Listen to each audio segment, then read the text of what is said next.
So in this video, I'm just going to go through about how to start building a reference track. So we've done the recording. Here's an example of it, and look at a few things that we need to do in terms of to set this up. So one of the first things we can look at doing is to color the tracks. Now the first thing actually as well is to set up in the color palette menu here. You'll notice that there's no key command. We can set this up quickly. So we can go to the system preferences. If I go to keyboard, go to shortcut, drop down to the apps shortcut and then click the plus. I just need to find Pro Tools, so I'm just going to scroll down here and there is Pro Tools.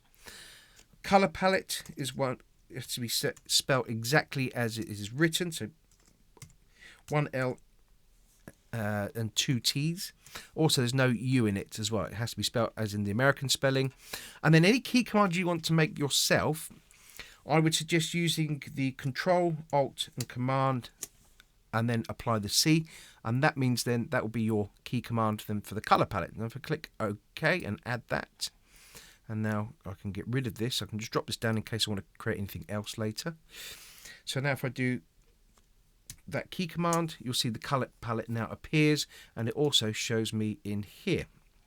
So now I have my color palette here. I can look at starting to color my tracks so that I have them in a format that I can sort of see where everything is quickly visually. So the guitars, I'm just going to make those green, and then the other guitar part, I'm just going to make them a slightly different shade of green, maybe a bit more than that. The vocals, I like to have my vocals in red so I know where they are exactly across a bigger project. And then my BVs I'll make like a pink, and there we go. And that will also then reflect looking at the arrangement page on the edit page. You can check that as well by going over to the setup and going into preferences, and under display you need to make sure that that's set to track color. This one actually can be set to none, but I'd say it's fine there as well. And I'm going to click OK. So I've got everything there very quickly as a visual, so I know I can find things. My next step is I need to group the instruments together. So I'm going to go and group my drums to make them all come under one fader. I've highlighted them by doing the shift click. So I clicked on that one there and then shift clicked, and it highlights everything in between that. And if I do Command G, that brings up group one, and I'm going to call that drum. So I'm going to put the drums there, and I'm just going to leave it on the ID of A. That's fine. So it's everything in there, and I'm going to click OK. I won't bother with the bass because it's independent on its own, but these guitar parts I could then do. So do Command G and E, GTR1 for the first guitar, and I could do the same again here and just select those. Command G, E, GTR2. And then I'm not going to bother with the lead vocal, but I will do with the BVs and just have that set up, so BVs. So I've got some groups very quickly, so I can do things like lift up drums all together, and I can do the same with the guitars.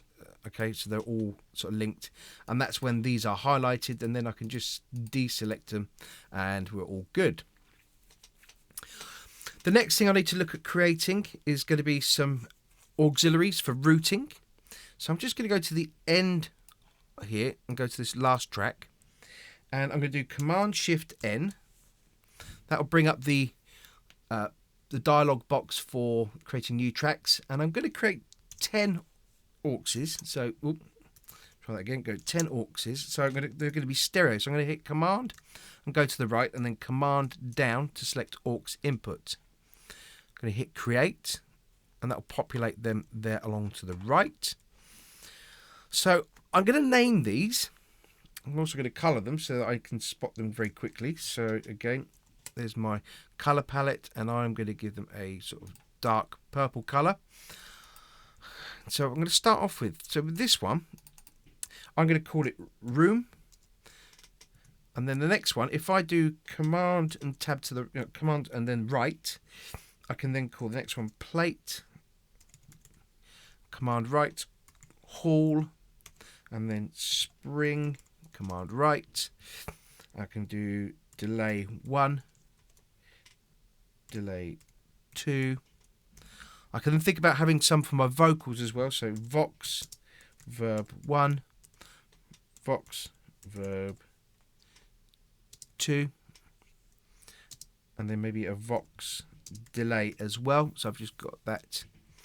I'm actually to go so verb 2, and then again so vox delay, and then finally I'm going to call this one the submix.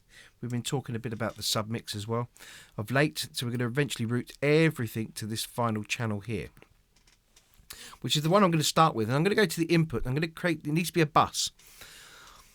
So at the moment these are all set up and they're all reading as bus 1, 2, 3, 4, and it doesn't tell me much. So how can I then do this? If I go to the setup, go to the I/O and go to the buses here, and you'll notice that if I double click on this and name them the same as the auxes, if I go sub and then just press the tab key, just go down to the next one. So I go then root plate hall spring delay 1, delay 2, and vox verb 1, tab vox verb 2, tab, and then do vox delay, and then and there we go. I've got some spares. I'm just going to hit OK. Now, if I go back to this one and go to the bus, you'll see that it's there. It's now called submix. So now I can see where they are. The other one I need to add to this now, again, I'll do Command Shift N. I'm going to do Command right and then Command down and then down again. I need a master fader where everything is then eventually going to. So I'm going to route all the channels from this vocal delay and back through to the bass drum. So I'm going to go back to here.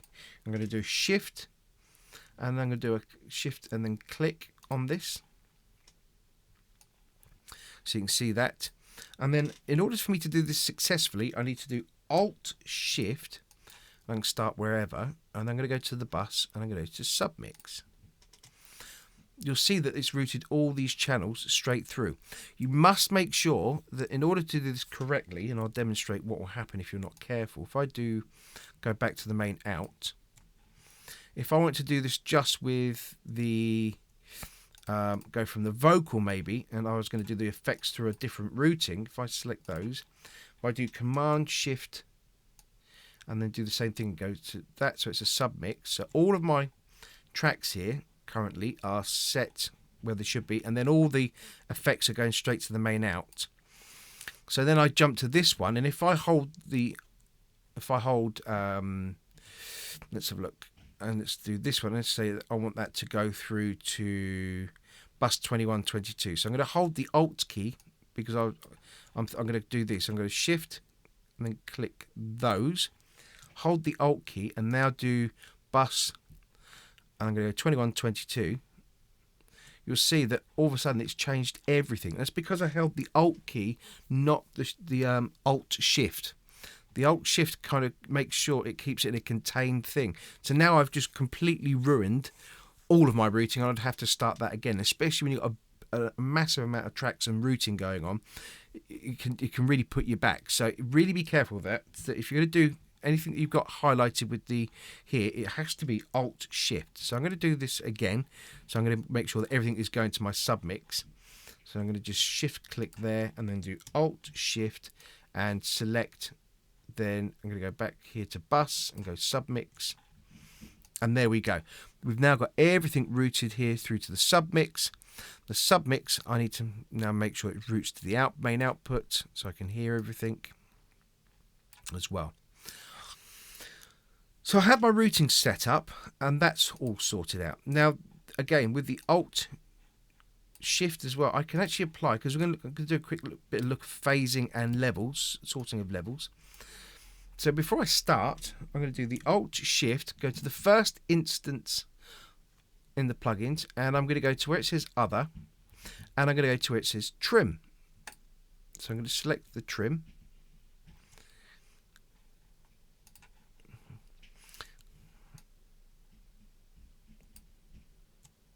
So I'm going to try it again. So first thing I'm going to do is I'm going to go to the insert, and I'm going to hold the Alt Shift, click, go to where it says Other, and go to where it says Trim. So I'm going to select the trim. So there we go. And that has basically populated a trim plugin on every channel that I wanted there. The reason why I've got the trim plugin is because it's got the polarity reversal, so I can check my phasing. So in order for me to start creating a rough mix and a kind of reference mix, and this, what I mean by reference as well, is it's something with no processing on that I can always refer back later on when I start getting into applying EQ and compression. It gives me a kind of ground zero approach, so I know if I've made things better or worse. So the first thing I'll actually start off with is I'm going to begin with the overhead. So I'm just going to get some of the drums to come straight in. I'm just going to select the track up to the end here, just make sure I've got that bit without all the beginning. I'm going to make sure that the track is on loop, so I've right clicked on this and select loop, go back and hit play. So now we can see I'm going to start off with the bring overhead up.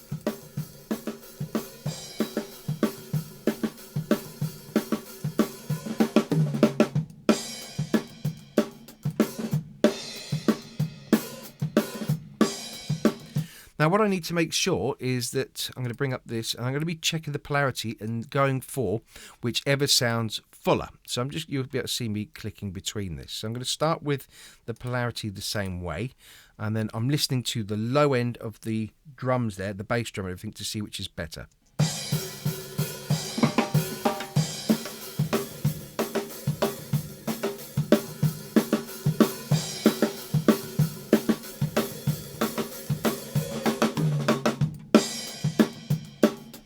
So the most obvious thing for me straight away is if you listen to the bass drum and the snare, when I flip the polarity, listen to how the snare kind of disappears and becomes a lot thinner.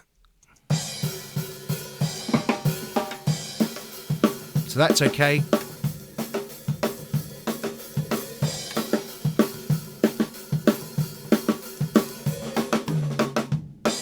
You can hear the snares disappeared. It kind of falls away. So that needs to be set up as is. The next thing I'm going to do is bring in the bass drum, because that's going to be the root of everything. So I'm going to check the phase relationship of the bass drum to the overheads. And the reason why I'm doing this again is because you might be in a situation where you've done some recording and you are not in a room where you can ideally check your phase relationship. You've kind of made your best guess, because you might have been recording sort of like guerrilla recording in the same room as the drums, and you can definitely not tell the phase relationship with a pair of headphones when you're in the same room. So we're going to be checking on this and just see how that goes.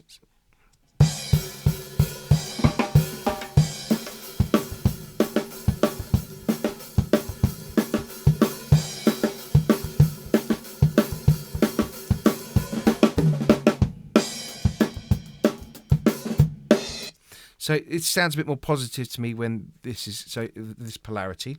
So that's cool. So I'm going to bring the snare in as well.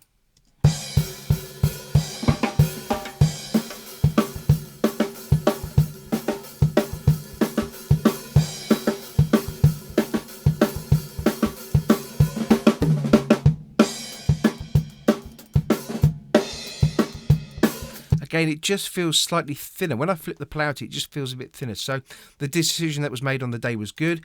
I'm just going to isolate the snare and listen to it on their own with the bottom of the snare as well. And we're going to check out the relationship there. So I'm going to hang on a second, because there are two snares on this. Now you'll notice that I'm not hearing anything. Okay, so that's another indication of something we need to do. And the reason is that all these channels, including the submix at this point, because it's an auxiliary channel, they are all on the same kind of level. If you think of hierarchy, audio channels, MIDI channels, or software instrument channels, and auxiliaries and stuff are all at the same level before they get to the master fader. So when you solo something, okay, then it includes this at the moment, the submix. And the way we actually get Pro Tools to ignore that is by setting up the solo safe.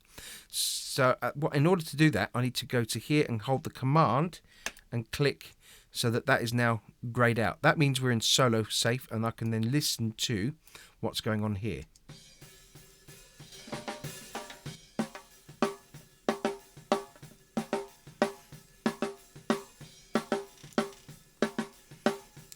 So it looks like I've got a duplicate snare here at the moment, so I'm just going to remove one. So I'm going to just leave that, so I've got the two snares, and I'm going to check the phase relationship between these two snares.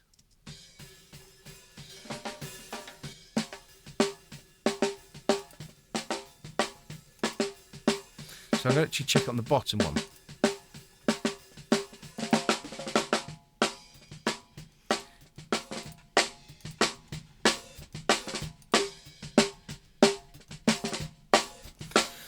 So if you listen to how then all of a sudden very quickly the snare sounds very thin when I hit this polarity switch. So if I start with the polarity is the same.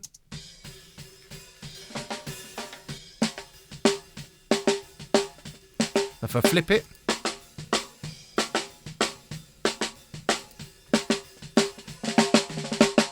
that's because the phase at the moment, when I put that swap the polarity, the lower frequencies are being cancelled out in the snare, and it makes it sound very thin. And actually the snare is about sort of 7 inches deep, and it's no longer that. It sounds very thin and papery.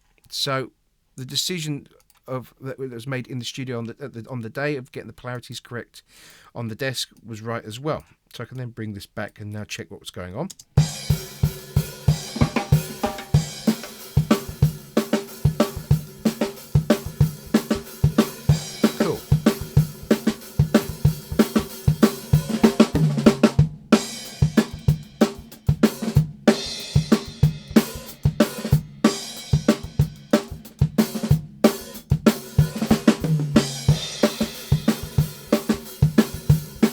So now when I'm checking the phase on these things, or the polarity, I'm always now going to be listening to the low frequencies, the bass drum and the snare, and see which has the most positive effect.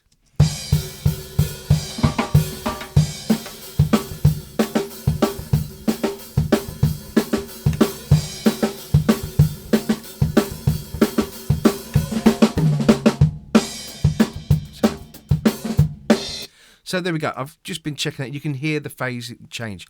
I'm now going to start actually bringing in something else now into the equation. I'll bring the toms in later. They're not super critical at this point for me.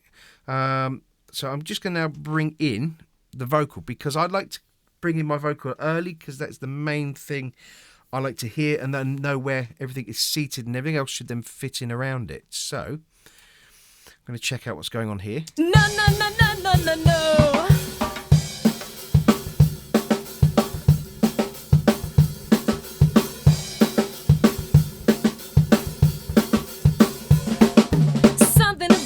Makes me smile, sends me soaring every time. Something about you gets me high, overdosing every time, and I don't know what to do.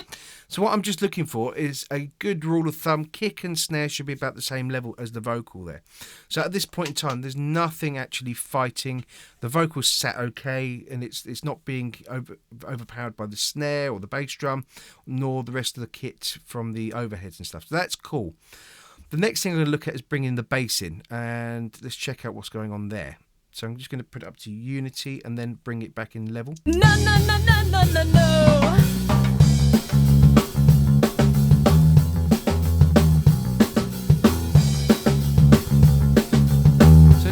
Trim back a bit. Something about you makes me smile, sends me soaring every time. Something about you gets me high, overdosing every time, and I don't know what to do, falling harder every time I look at you. Why do I have to fall this far when I'm uncertain that I'll crash into your arms? Yeah. Why do I have to fall this far when I'm uncertain? Okay, so I'm happy with that. I'm just going to bring in these toms. I'm just going to find out where there's some tom fills so that I can see instantly here. If I just kind of loop some sections of the toms and just get them seated, and then I'll start to maybe think about panning the kit. Why do I have to fall this far when I'm uncertain that I'll crash into your arms? Yeah. Why do I have to fall this far when I'm uncertain that I'll crash into? Why do I have to fall? So okay, let's just check out then what's going on with the toms in terms of their phase on the floor tom. So I'm just going to mute the this tom. So I just held the control and just muted tom 1.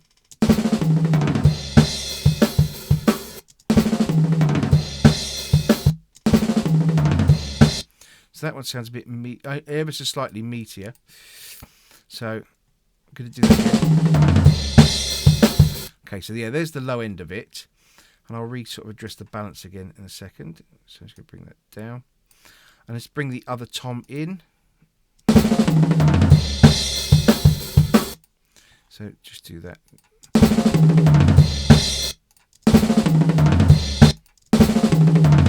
See, this one now, where I flip the phase, is far more, it's a bigger sound.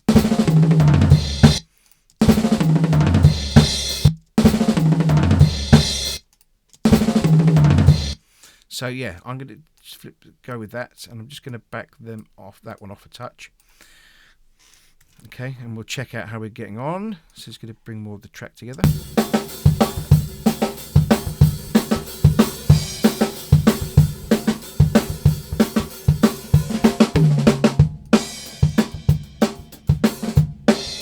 Every time something about you gets me high, overdosing every time. And I don't know what to do, falling harder every time I look at you. So at the moment, everything's kind of bunched in the middle. So I'm just going to bring the guitars in, and then I'll get into the panning element of this. So I'm just going to bring in this first one.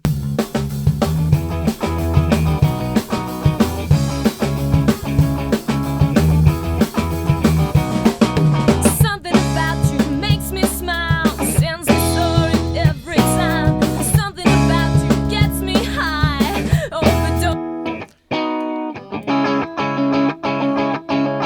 So I'm just going to check the phase as well on this one, on the two guitars, to see what the difference might be. Okay. So the mics were on the same part of the cab, so we can hear that they were cancelling each other out.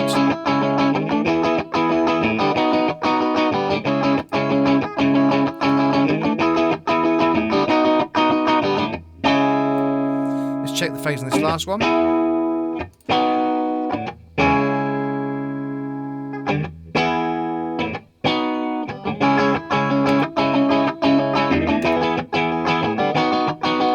This one's not adding much for me. It's a bit more of a room sound, but it sounds a bit odd. So I'm going to bring these up, and I'm just going to leave this one back out of the equation, really. Maybe have it as a bit of a supporting thing, but I'm not really that fussed by it. So you don't be afraid to leave anything out as well that you've recorded.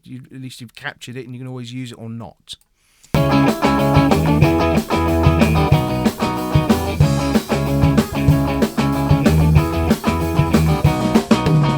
something about you makes me smile, sends me soaring every time. Something about you gets me high, overdosing every time. And I don't know what to do, falling harder every time I look at you.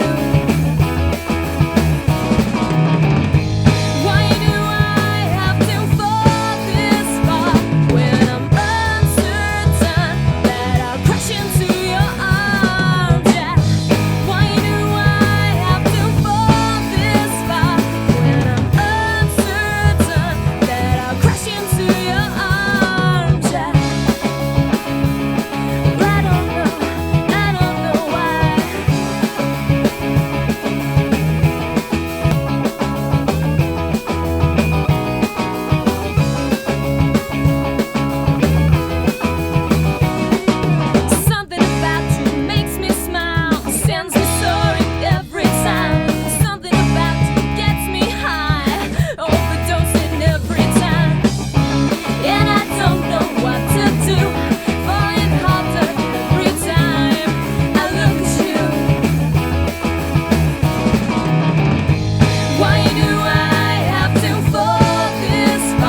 Okay, so I'm happy that for a minute, I mean, everything is kind of in the mono, and there will be some stuff that needs to be automated, like this guitar part's got like a little lead line before it goes back into the verses and stuff, so it's all been recorded in one go. So as a static mix, I'm kind of getting there and getting a sort of reasonable start. Now I need to think about panning, so I'm going to pan these appropriately. So I'm going to do it from drummers. So I'm going to do it from the audience perspective, sorry. There's no right or wrong way. Just make sure you've got them happening the same way. So because I'm doing it from audience perspective, the snare drum will then be to the right as I look at it. And the ride cymbal will be to the left as I look at it. And the floor tom will be in that same place. And then the tom will be then to the right. Now, it doesn't matter where you place this. I mean, some mix engineers will go basically the 3 o'clock and the 9 o'clock position so that you get a definite stereo image of that. Again, you can play with this now in that kind of field as to where you think it should work. I'm going to go with the sort of 2 o'clock and the 9 o'clock position for the floor tom and then tom 1. I've got a cymbal sort of mic here I'm going to place there, and this one is behind the drummer, so it's a bit almost like a recorder man technique. I'm then going to place the guitar on one side here, and then I'm going to do the same with that one as well. And then as a starting point, I'm just going to offset the overhead, the backing vocalists. So let's just check out and see how that's starting to come out.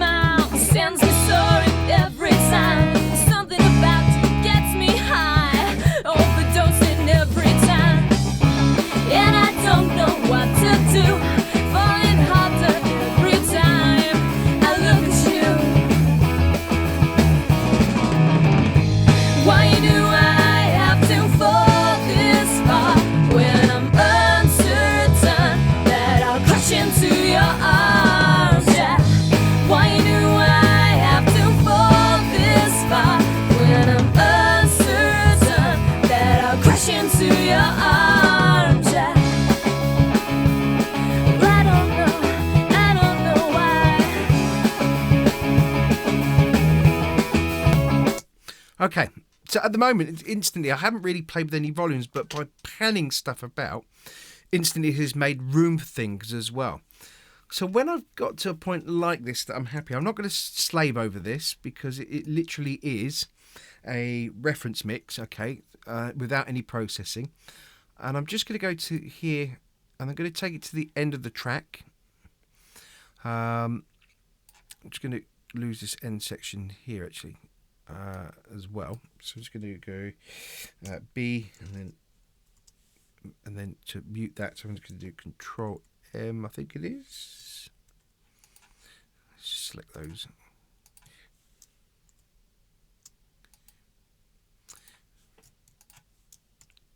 There, Command M to mute. So now I'm going to come back out, and I'm just going to basically do the whole length of this track to here, and I'm going to hit bounce. Now, in order to do that, I'm going to do Command, Option, or Alt and B, and that brings up then the bounce dialog box. Need to make sure that your file format is interleaved, that the bounce format is 24-bit, and because I'm working at 48K, that's set there. Give it a name. So I'm going to name this sort of reference track, okay? And now, this is really important. Because it's just a reference track, you can do it offline.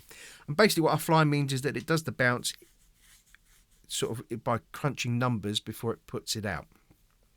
When you actually go to do mixing and you go to send it to a client and stuff, then I would strongly suggest you turn the offline off and then bounce it in real time. Then you can listen to it and as it's going, and you're then far more likely to hear any mistakes and things like that that happen, and you can press escape and stop the bounce, go back in, fix the mistake, and then start the bounce process again.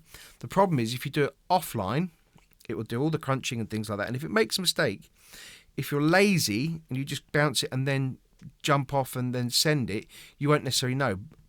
What you need to do as good practice is to bounce it, then you've still got to listen to it to check that it's all okay. And if it's not, you've got to dive back into Pro Tools, fix the problem, rebounce it.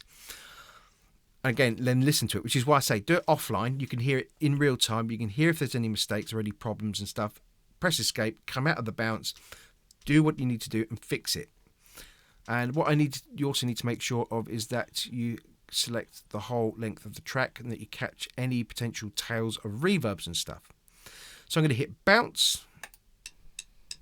And it's going to do it. So it's going to do it in real time, and you can see that I've just stopped that process. If I do that then again and do the offline, hit bounce, you'll see that there you go.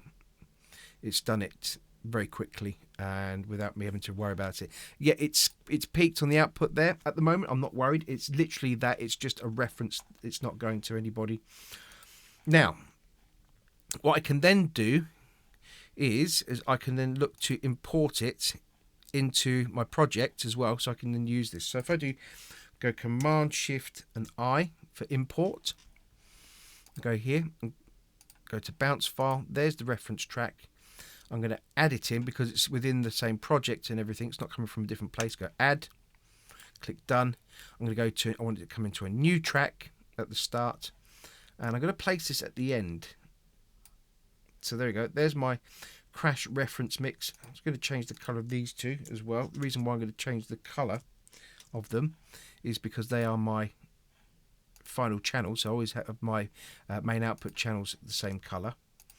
And now I've got a reference mix. So at any time as I'm going through my mix, if I want to check out how well I'm doing, if I need to make any adjustments or comparing, I can then hit solo, and it's going to come straight to the main out. You don't route it through the submix, because any submix processing on here is going to go through that, and you won't necessarily want to hear that.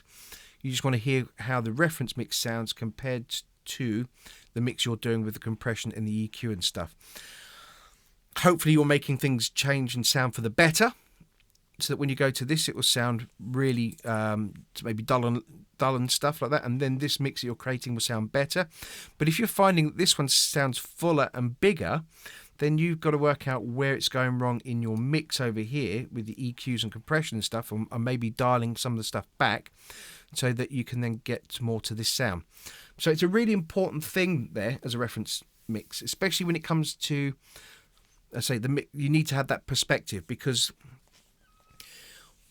you're going to need to sort of recalibrate your ears every now and again, which is something we'll get more into in the next semester. But there we go. We've covered quite a bit there, and we now have got a reference mix in preparation to actually do a mix down.